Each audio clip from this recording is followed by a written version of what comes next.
తప్పకుండా చట్ట ప్రకారం ముందుకు వెళ్తానన్నారు మంత్రి దుద్దిళ్ల శ్రీధర్. కార్యకర్తలకు తాను అండగా ఉంటానన్నారు. నియోజకవర్గ అభివృద్ధికి శక్తి వంచన లేకుండా కృషి చేస్తున్నామన్నారు.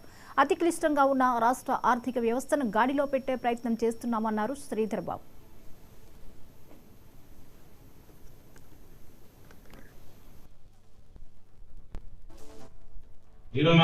సోదరుడు కాజా చెప్తాడు, మనం రిజర్వ్ వ్యాన్లు కట్టినాం, ఇక్కడ ఏమైనా కట్టినరా, ఇంకేమైనా చేసిండ్రా అని చెప్తా ఉన్నప్పుడు వాళ్ళు చేసే పని మాటలు తప్ప భయభ్రాంతులను సృష్టించే తప్ప ఏది చేయలేదు. దానివల్ల భయభ్రాంతుల దృష్టికి సంబంధించి కూడా అనేక సందర్భాల్లో చెప్పిన ఎవ్వరు భయపడనక్కర్లేదు. ఈరోజు నాకు ఓటైనప్పుడు కూడా భయపడనక్కర్లేదు. చట్టాన్ని నమ్ముకొని ముందుకు నడిచే ప్రయత్నంలోనే ముందుకు నడుస్తాం. తప్పు కూడా రాజకీయం అనేది తప్పకుండా చేస్తానే. రాజకీయ నాయకుడిని నేనేదో టీచర్ గానో ఫిలాసఫర్ గానో ముందుకు పోయే ప్రసక్తే లేదు. కానీ చట్ట పరిధిలో రాజకీయం చేస్తాం, చట్టాన్ని నమ్ముకొని ప్రయత్నం చేస్తాం.